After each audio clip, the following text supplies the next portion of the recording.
This episode is brought to you by American Made Maps. American Made Maps is the premier company producing printed and digital maps of all kinds.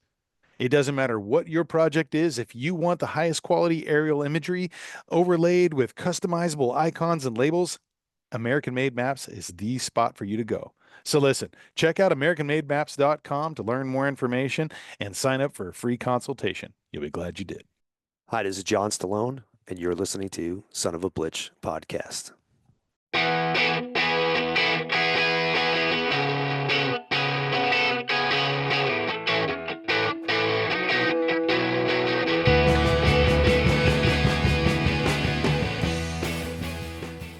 Hey John, how you doing today? I'm good. Can't complain.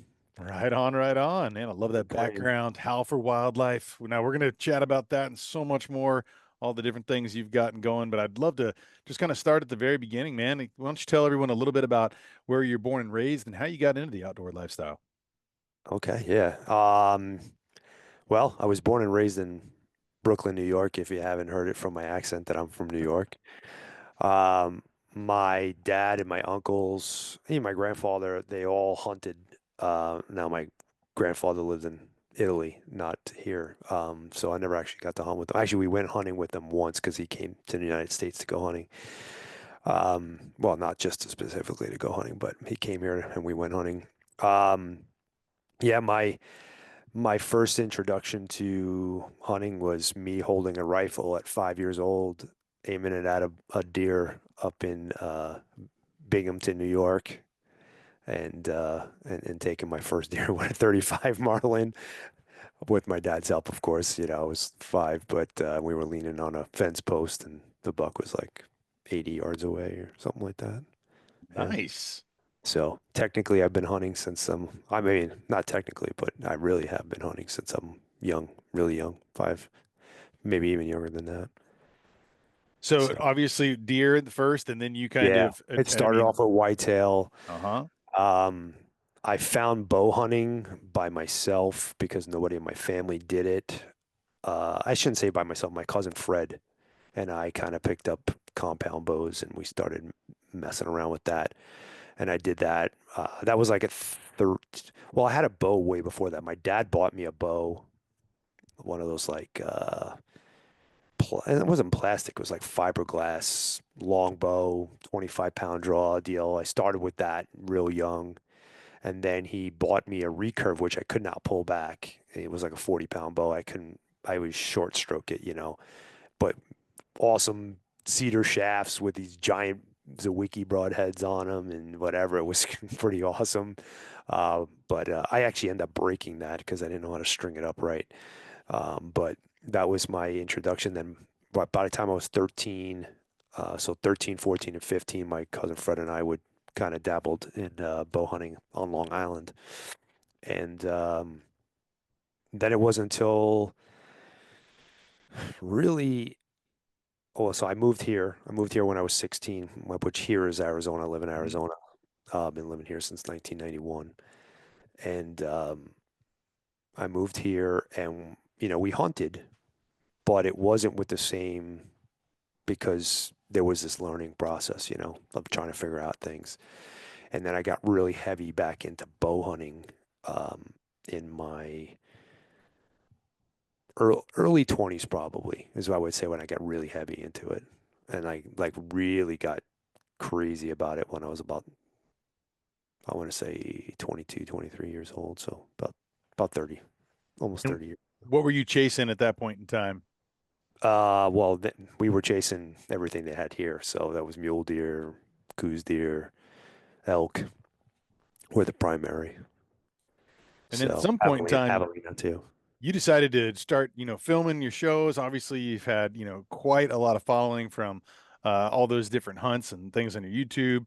And, I'll put some links down below in the show notes because there's some really great ones you guys got to check out. But why don't you kind of talk about like that idea? Was that something that, like, filming was kind of things you had been involved with before? Or did you decide, you know what, I'm doing this. I'm going to go ahead and try to document it. How did this kind of come about to where, you rose to where you are with, having such a successful hunts and getting out there?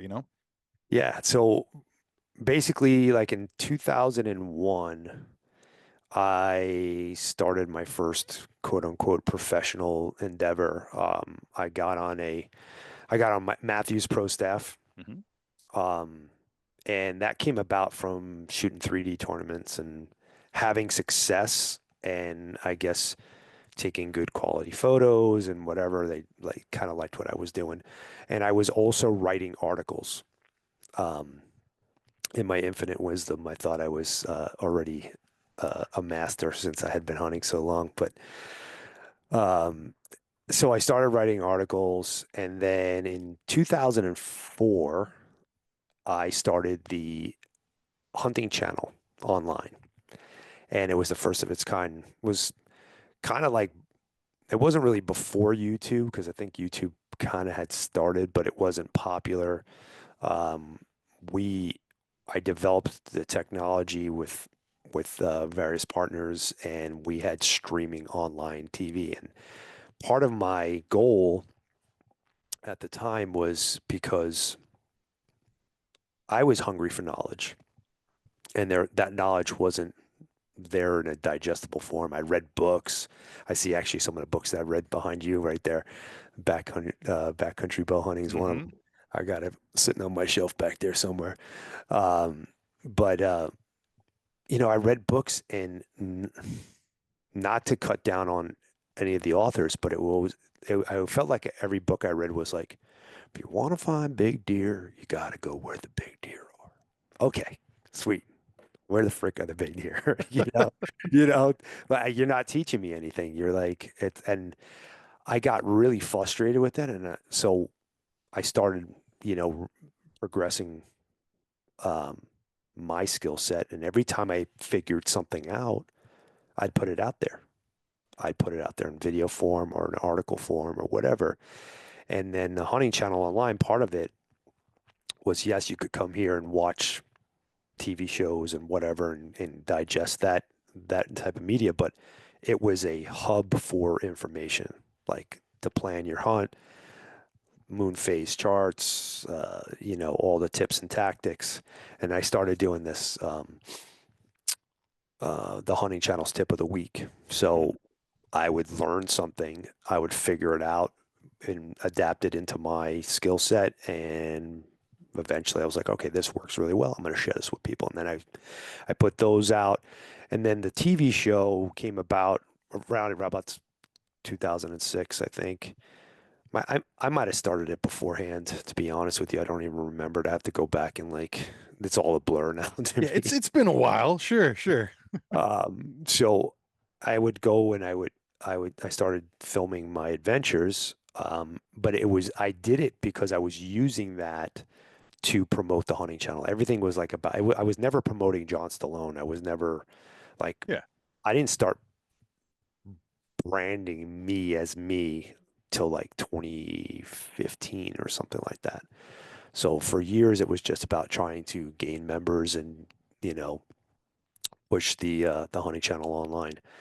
I stopped doing the TV show. Like I had a stint where I was on Wild TV. I had the Lone Star channel, and I had a couple of like I was actually physically on TV, but most of it I did it online.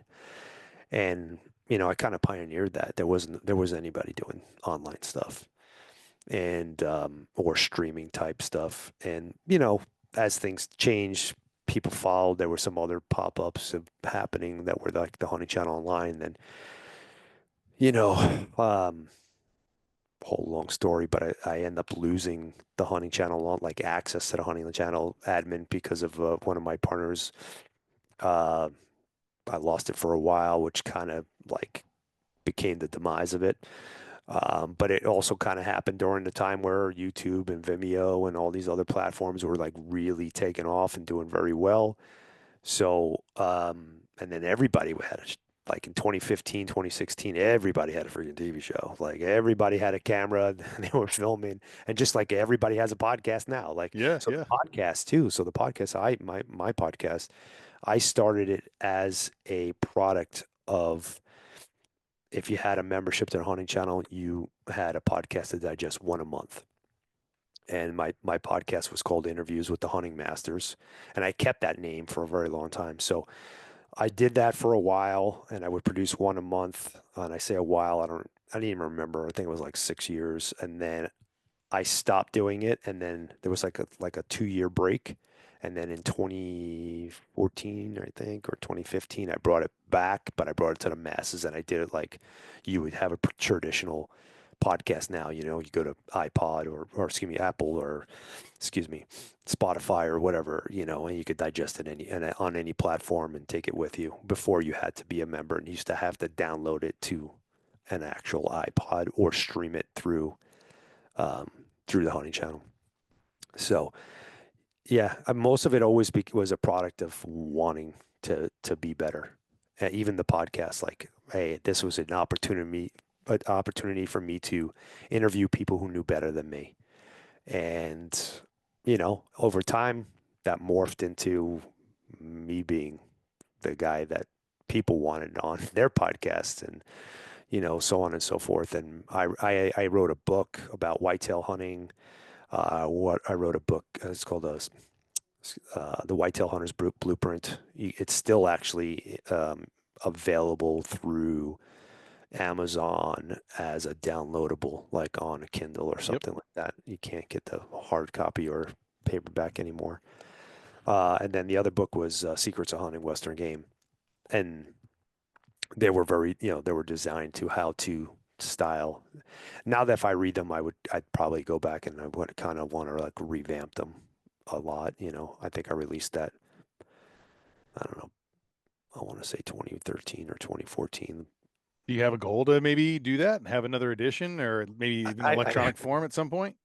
I mean, you I got nothing I else going on, I right? have two other books that I that I started writing that I haven't completed. One of them being Diaries of a Waiter, because I was a waiter for a very long time as a kid. And that's more of a becoming of a man type book. But the other one is Something Has to Die in order for you to live, and it's kind of tackles a lot of the stuff that I deal with in Howl with anti-hunting and educating the non-hunting public and having them, bridging that gap so they understand the difference between what is portrayed of us, by anti-hunting, the Elmer Fudd, toothless hillbilly, redneck, drinking beer, that whole, you know, character, sure. Why can't I say that word?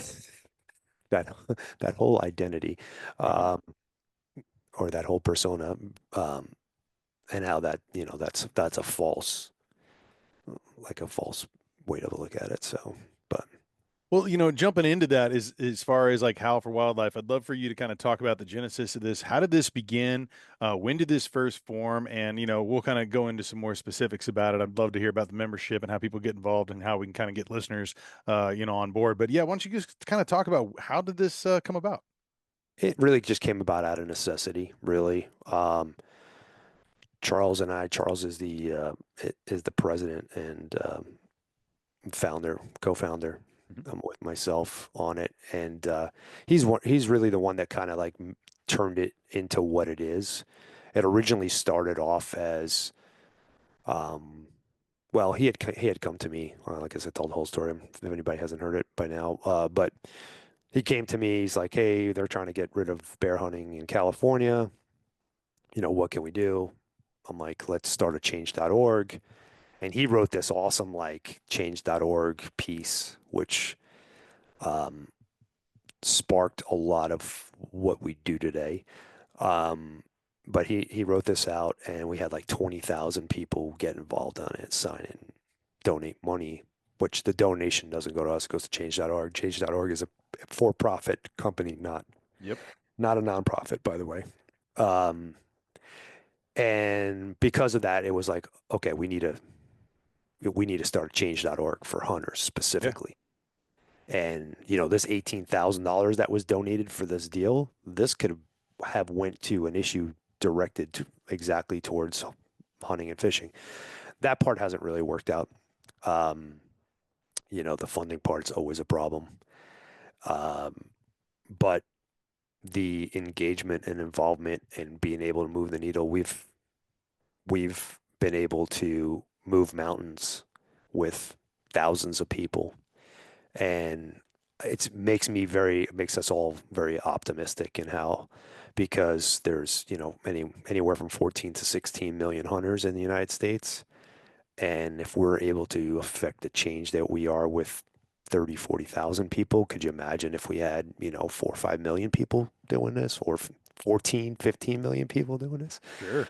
So yeah, there's amazing potential to um, not only save hunting and protect hunting, insulate it from the anti-hunting movement, but also the ability to get stuff back that we've lost, and to change the overall optics on what hunting and fishing and outdoorsmanship is really. Well, and you got like you hunters and anglers that are you kind of working in tandem with some of the decision makers that are actually working on these policies, right? Why don't you give me a couple examples of some things that were maybe, very successful campaigns through how that you can kind of talk about, maybe a little feather in the cap of some of the things that you're like, man, this is something that shows that we can make a difference when we're all collectively on board, and just kind of give some folks, an idea of maybe some of those things that you're doing kind of on a week to week, month to month basis. Sure. Well, I think, I mean, I don't know the exact numbers, but to date, every policy or every issue that we've gotten involved on, we've either, with the exception of like maybe four or five, we've been either able to progress forward or have won. So that in itself says a lot. If 800-pound gorilla in the room, one of the most obvious things that we've done in recent past is um, the mountain lion issue in Colorado. Mhm. So that's one of the other things we do. We take state level issues and we bring national attention to it. So that could have been a state level issue and could have stayed there, may not have passed. The guys working on it, the guys that we partnered with, CRWM was spearheading that. They may have been able to. I don't know. It's hard to say, but I do know that we had our hand on everything, and we had the ability to take that and make it like everybody knew about it. Didn't matter if you were in Florida or if you were in, Sure. Texas, yeah. No, it California, was, whatever, Texas. yep, Everybody yep. ended up hearing about it, and we had huge, huge rally that even the anti-hunter said this is something they had never seen before. So to me, if the other side's bitching, you're doing something right, right? So they woke up the sleeping giant. They poked the bear too many times, and now it's time for us to get involved on every single thing.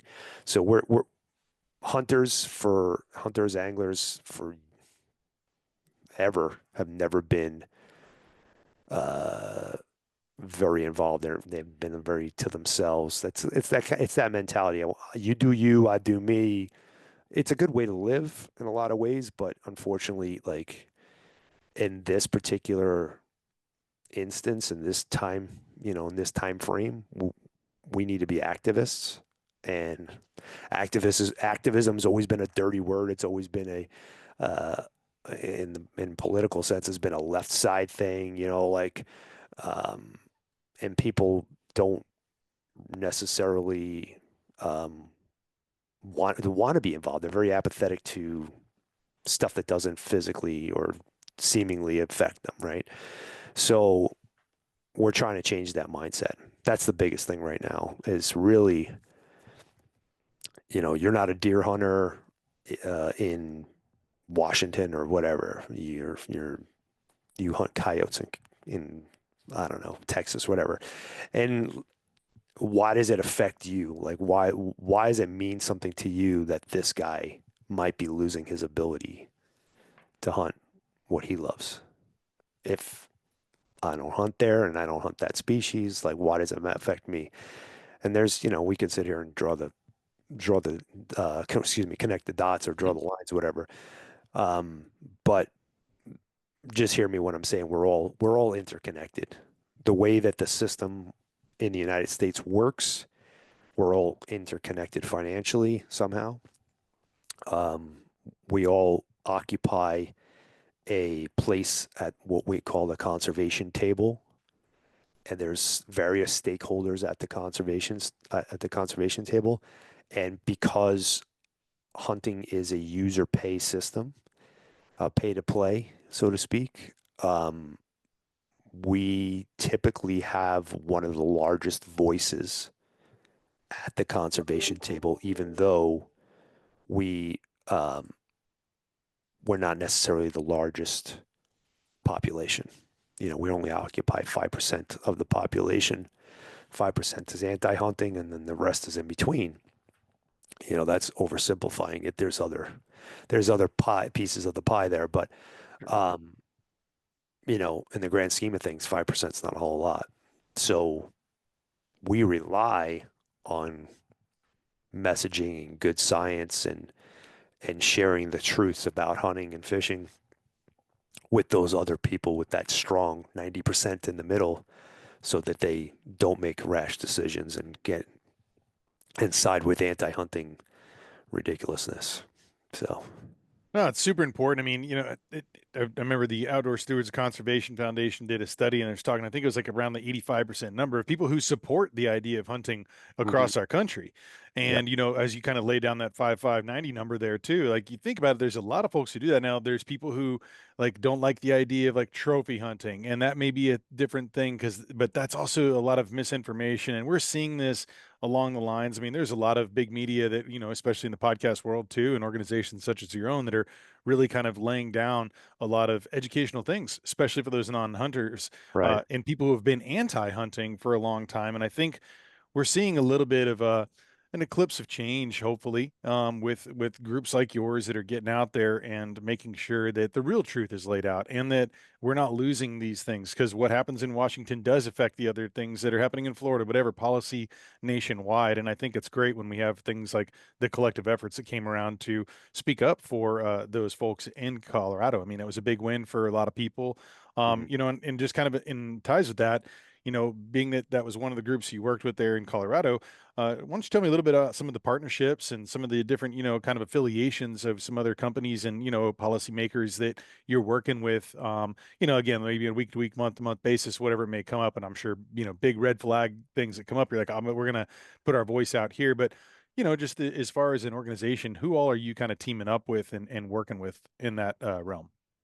So, I mean, Howl's really we're willing to work with anybody who sees the big picture, anybody who's willing to roll up their sleeves and get involved. And, we'll use Colorado as an example. We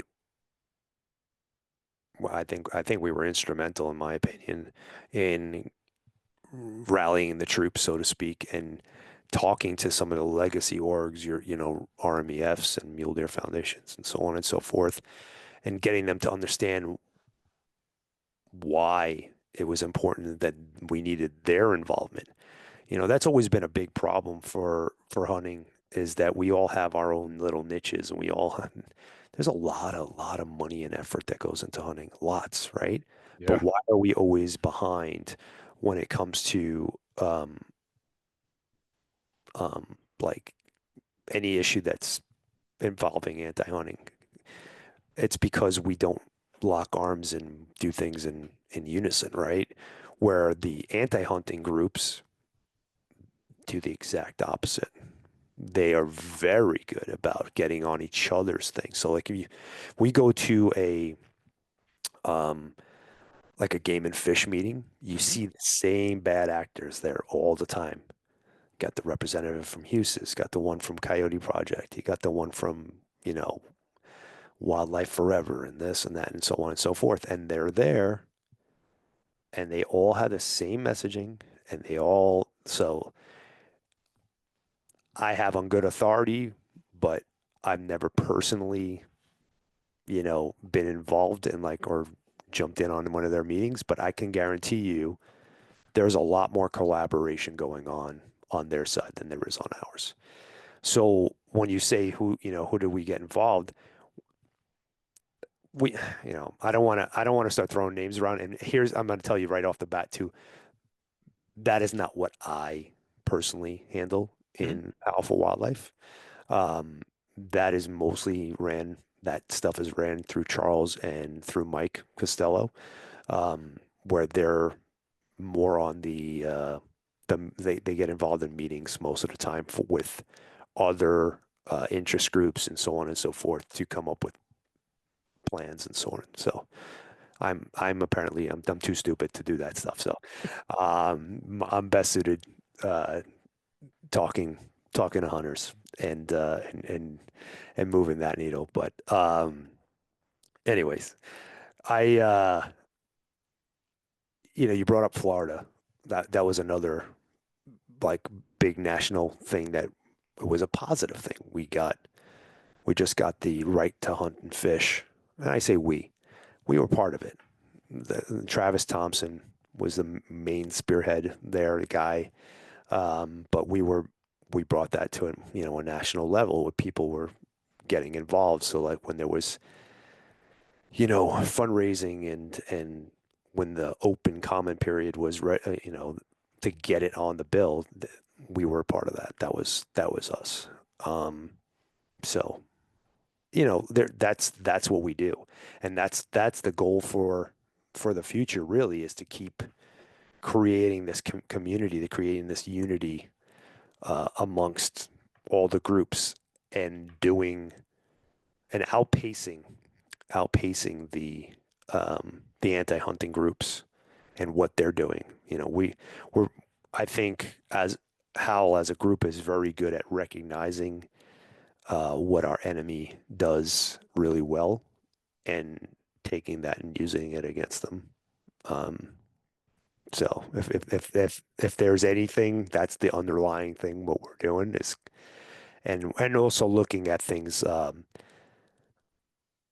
like more holistically, not just through the eyes of our wants and desires. There's stuff that we don't get involved in because we know it's gonna cause backfire, or it's gonna backfire, it's gonna cause conflict or whatever. And we've unfortunately we got involved in something here in Arizona that we were kind of on the fence that we didn't want to, um, and it kind of blew up on the face a little bit. It's one of the things that we lost actually, and it was a hunter problem. It was hunters against hunters. So we typically try to avoid stuff like that because it never bodes well. I'm going to throw a little statistic out there. Like, I don't know the exact numbers, but whenever there's an issue, like, I'll give you another example. Here in Arizona, Hmm. we banned trail cameras several years ago. There was hunters on both sides of that. There was hunters that were for it, hunters that were against it. When that happens, if it's an issue that there's anti-hunters don't want us to use, most anti-hunters don't want us to use trail cameras. So they saw that, they jump on that opportunity, they jump on the bandwagon, automatically you lose. So, you always got to kind of keep in mind what are you giving up? Are you cutting off your nose to spite your face? Like, oh, you want to stop these guys from using trail cameras because you don't have the success that they have, and you don't have the time or the money to go buy them, or whatever the reasoning is. I'm just throwing out Right. arbitrary reasons. But what you're really doing is helping out the anti-hunters. You're not hurting. I mean, you're not really hurting that guy. You're trying to level the playing field for yourself. But where's, where is that deriving from? Where is that deriving from? Like where's that coming from? Is it coming from because jealousy of what this person, other person's been able to do? Or is it coming from you really want to help the deer herd? You got to kind of look at that and figure out, hey, what am I really doing here? And when you figure that out, 9 times out of 10, and you're honest with yourself, you start figuring out, you're like, okay, I'm doing this for my own selfish reasons, whatever they are. And I'm just arbitrarily throwing stuff out there. I'm not calling everybody who doesn't want trail cameras is jealous of the guys who use them. But it's you gotta look at stuff like that, and it's been hard for me. I mean, I'm no freaking saint. I'm not up on my soapbox talking to people, talking down to people. A lot of what I'm saying is because I've had realizations in my own life, and so it's always about trying to be better, you know. Sure, sure. Well, as far as folks who want to get involved with Hal, and become a member, why don't you walk through some of the, membership options, some of those Sure. benefits, and kind of where they can go. And again, I'll have all the show notes below. So if anybody, you're not writing fast, you're driving, you want to go ahead and find this out, just make sure you come back to the show notes. But why don't you go ahead and lay that out for everyone if you wouldn't mind. Yeah, sure. So, lowest level, the lowest lift right there, there's no shirt off your back is we have a free membership. And that you just go in there and you sign up. And basically what that means is you're going to get all the notifications. Um, so, and we did that because we wanted people to be involved. We didn't want to say, oh, you can't get involved because you don't want to give me $30 a year. You know, we want you to be involved. So if you're going to do that, get involved. When stuff comes up, go put your name in the hat, whether it's something you do or not. That's that's the very lowest lift. It literally will take you 10 minutes the whole year. We're not talking about a lot of time here, but that 10 minutes will go a very long way. Sure. And then there's our Howl annual membership, which is $30. And that comes with some features and benefits and certain giveaways and um, mostly like discount codes and stuff like that that other partners that we have awarded people who, put their money where their mouth is. And um, then you start going into our partnership memberships. Now we have a partnership with Pope and Young. We have one with American Bear Foundation, and we had hoped to do this with other organizations, and it might still happen. But right now it's these two. So you want to be a member of Pope and Young, you want to be a member of Howl. You can't spend the money to be on both, right? You can't spend $30 with us and $45 with them. Um, but you want both. You come to Howl for Wildlife, you purchase that membership for $45, what would it would have been at Pope and Young, and we split that. Okay. Half goes to Pope and Young, half goes to Howl for Wildlife. You got dual membership. Kind of a no-brainer. Yeah. Then we start going up to Go Hunt is one of our premier partners. And by the way, they've been awesome. If you don't have a Go Hunt membership, and even if you do have a Go Hunt membership, you come to Howl for Wildlife and you purchase um, their membership through our website. It costs the same as if you would have went to their website and bought it, but now Go Hunt donates 50% of that to Howl for Wildlife. As a result, you can claim 50% of that on your taxes as a 501c3.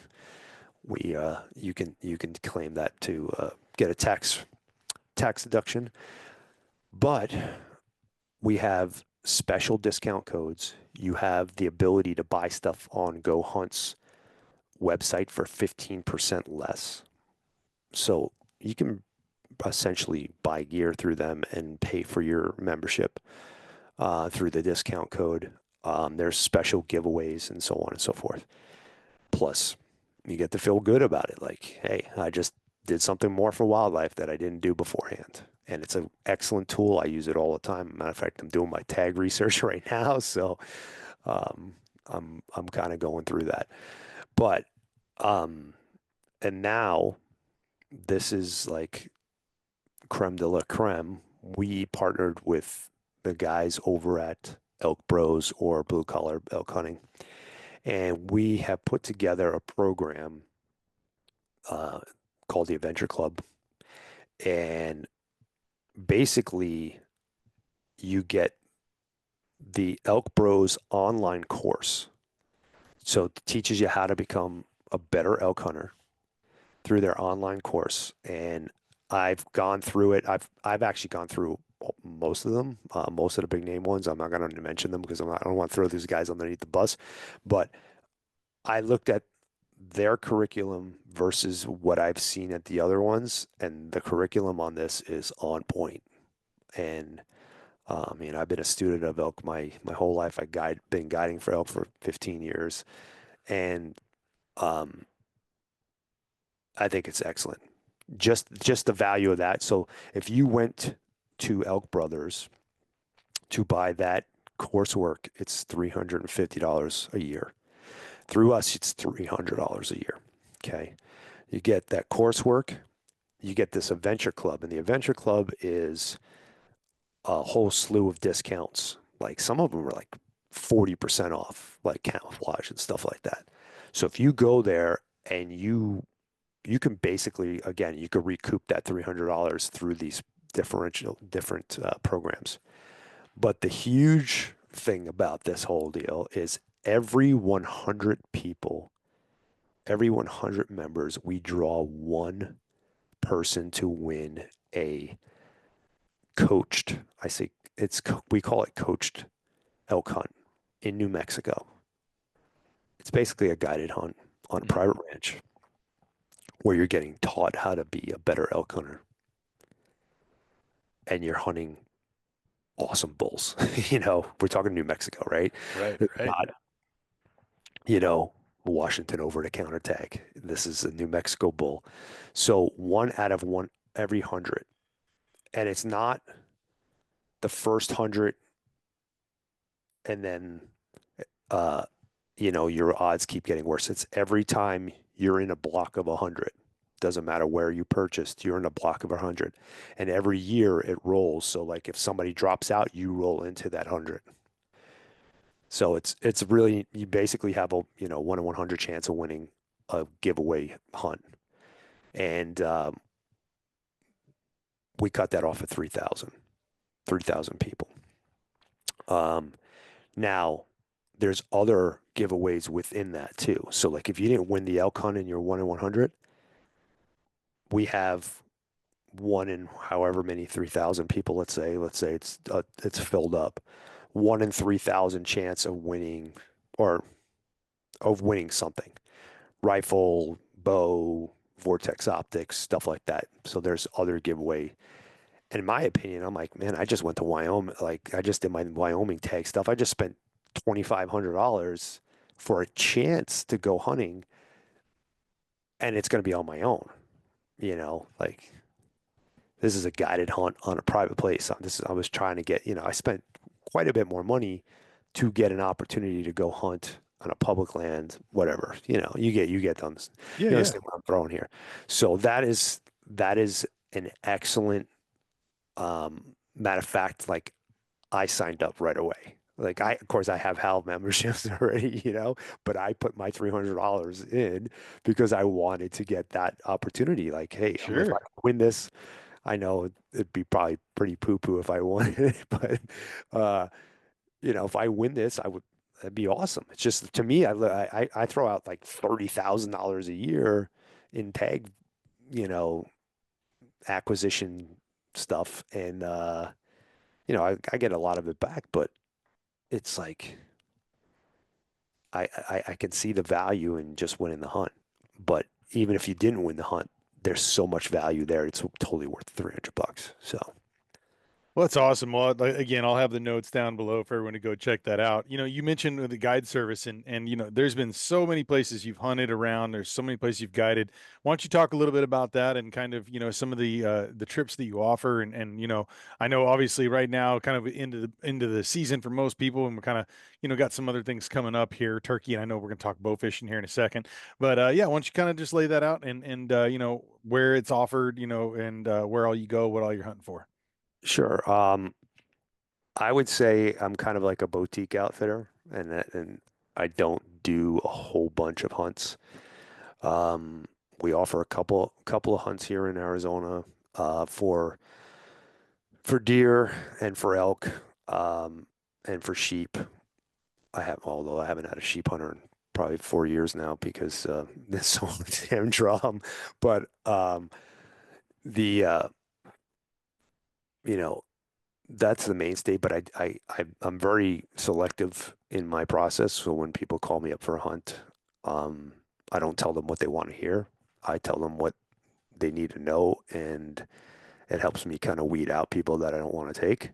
Sure. Um, and then we take a couple people every year, up to 4 people in South Dakota every year for mule deer and whitetail.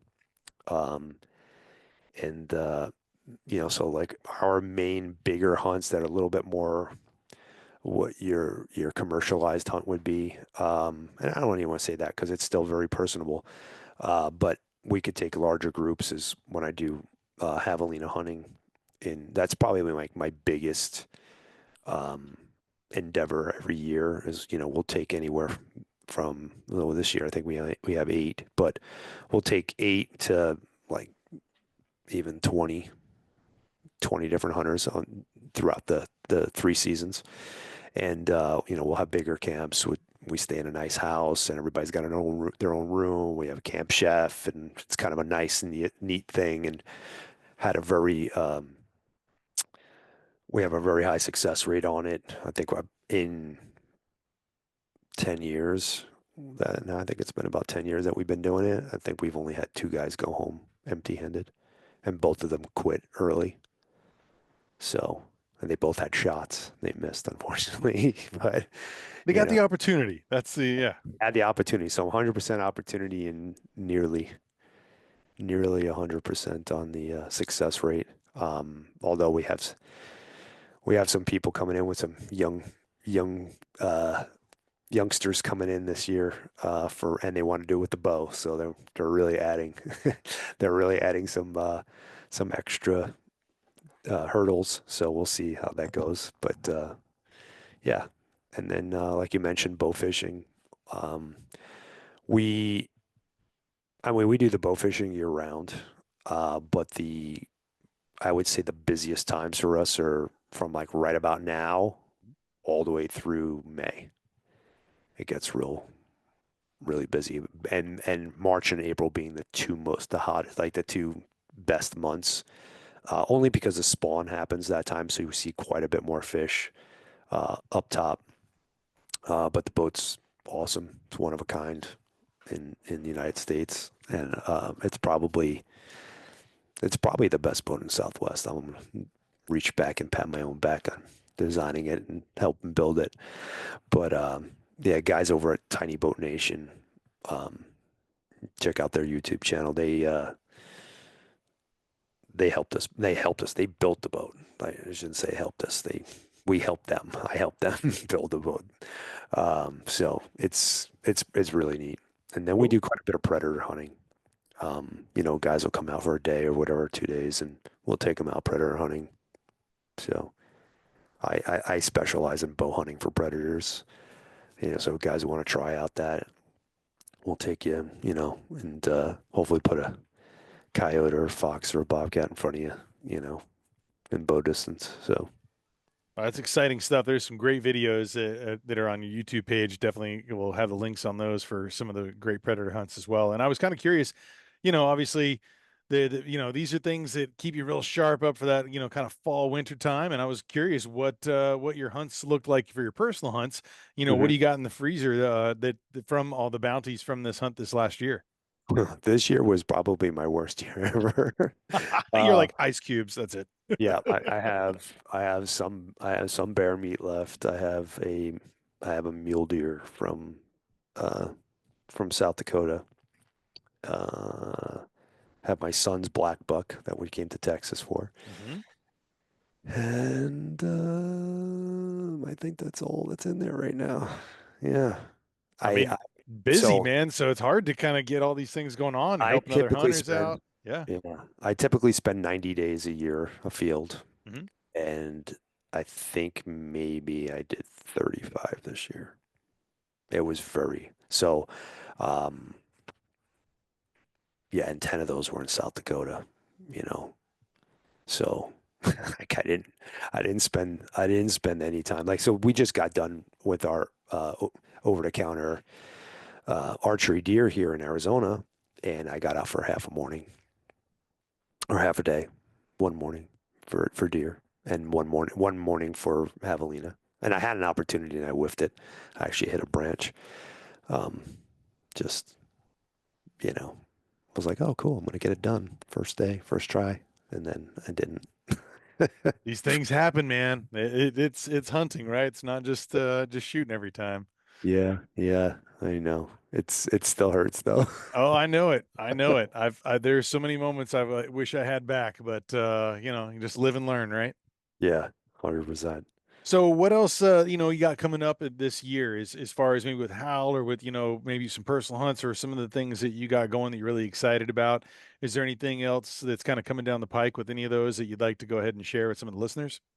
Yeah, we have some stuff that we're still kind of keeping close to the cuff, close to the chest, um, with Hal because there's been stuff that was popping up that we were able to squash before it became a public thing. And there's still a few more things out there that might be that way. I will tell you there is one more huge I think it's going to be a national thing, um, popping up. So keep your eyes peeled for that. I don't want to talk too much about it because one, I don't know all the details of it yet, and two, I'm not 100% sure it's going to come to fruition, but I think it will. Um, so just keep your eyes open because it's going to be bigger than the lion thing in Colorado, in my Hey, opinion. well, that's something I again encourage everyone to go over there, sign up for Howl, even if it's a free membership. Yep. Obviously, $30 goes a long way, Sure. and isn't really a big drop in the bucket. And obviously, there's with, No. with Elk Bros, there's a lot of opportunities for you guys out there. But that's something that I know that you'll be keeping everyone abreast of, and as far as sending that out and those updates and how you can get involved. Signing things, getting your voice out there because it's an important thing for all of us these days to let our voices be heard, so we can kind of collectively like you said too, man, and our hunters, they are collectively getting things together and being Oh strong yeah. as one voice, one fist. We got to kind of do the same thing, and that's not an advocacy for any violence, people. That's just yeah, standing strong here is what I'm It talking sucks about. that you have to clarify that, I you know? know, right? Because people, oh, you know what he means? Yeah, no, goodness Yeah, gracious, God. no. Yeah. Because, but I mean, Yeah. our a lot of our way of life, and all these ancestral wise, these anti-hunters wouldn't be here unless there were hunters and gatherers that were so successful in their past Sure. lineage too, right? This is kind of a new thing for us to Mhm. be anti against this way of life because it's what Oh, sustained us it's to get here anyway, right? we're talking the last, 50 years of millennia, Yeah, right? yeah, This is a brand new thing. Like yep. the idea that humans are not or shouldn't be hunting is crazy.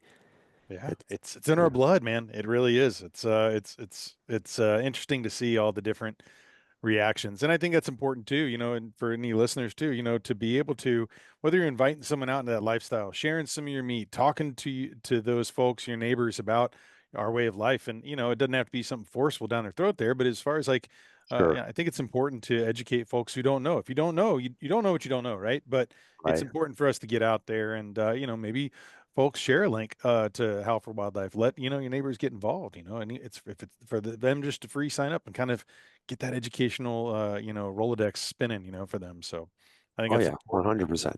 And I think well that's what you just said really is what I've been preaching because I think it is the key to especially at a grassroots level, the key to saving hunting, is having those conversations, being able to put into words what your why you hunt, why you fish, why you love the outdoors, um, and humanize it. I'm sure there's people out there that just want to do it because they like a big rack, or they do it because of they're an adrenaline junkie or whatever the case may be. But there's probably a bunch of ancillary things that they also enjoy about it. Um, and even though that might not be their primary goal, um, but for the most part, the majority of us, those things that are probably viewed by ancillary stuff by those guys are the main driving factors. We want the meat, we want the camaraderie, we want the connection with the earth. We want the, to feel one with what we're doing. Um, all these human intrinsic values that nobody discusses. It's always a bloodlust. It's never, about, you know, what it means to us. It's always about what they could portray. So, um, I think if you go out there and you have conversations, think about it. If there's, I said earlier, there's 14 million hunters in the United States. 14 million, I mean, I'm not, and 14 million people were talking to one person and changing one mind a year. Think what, 20 years? Am I doing my math right? 20 years, you'd educate the whole, population in the United States, and they'd have a different view. That seems a little crazy, but it's the reality of it. Like we can effectively save hunting by keeping that middle class, or that middle class, not middle class, but the middle ground, the Hmm. people in the middle of hunting and anti-hunting, the non-hunters. And if we can give them a reason to stay with us and to be uh, sympathetic to what we want and that way of life, then that's all we need to do. Like, you mentioned that study that Outdoor Stewards Hmm. did. And usually that's done, I think, every 4 years, and it was done after 2 years, and it showed a decline. It showed a huge decline.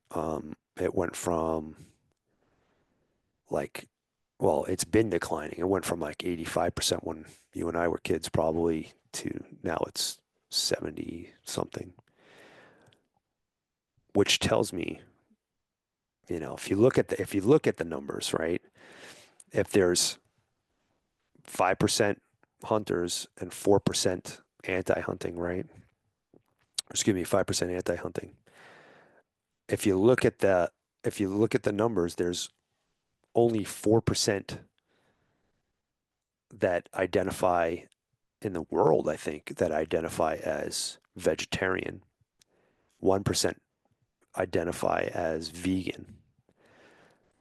And I'm not saying that all vegetarians and all vegans are against hunting, because they're not. I've met plenty. They just, it might be a health thing, or they view it as a better way of life for them. They're not against hunting. Actually, a lot of them actually commend hunters because they're not getting food commercially as Yeah. much or whatever. So, but if you look at it, those are the only, that 4%, and then that 1%, that 5% right there is the only people that should have a moral soapbox to stand on to be opposed to you getting your own meat. And so what that tells me that there's 20% of hypocrites in the United States, 21%, I think, that can go to a store or go to a restaurant, take a selfie with their hamburger, and still poo-poo the fact that you're going out in the field to kill a deer to bring home to feed your family. So, yeah, it's Well, and even like you're vegetarian, you're vegan, the different things that actually happen in the fields too. Whenever people go through and they clear cut those, and they're, I mean, the field mice, right? I mean, just any of the different things that yeah, are sure. ground habitating animals, or even just the runoff that can cause from whatever it is, or even things when are sprayed as far as the development and all these different types of maybe pesticides or whatever it is that's going on to treat those or keep animals from eating those plants. There's so many different things that come into play that I don't know if everyone has that 360 view.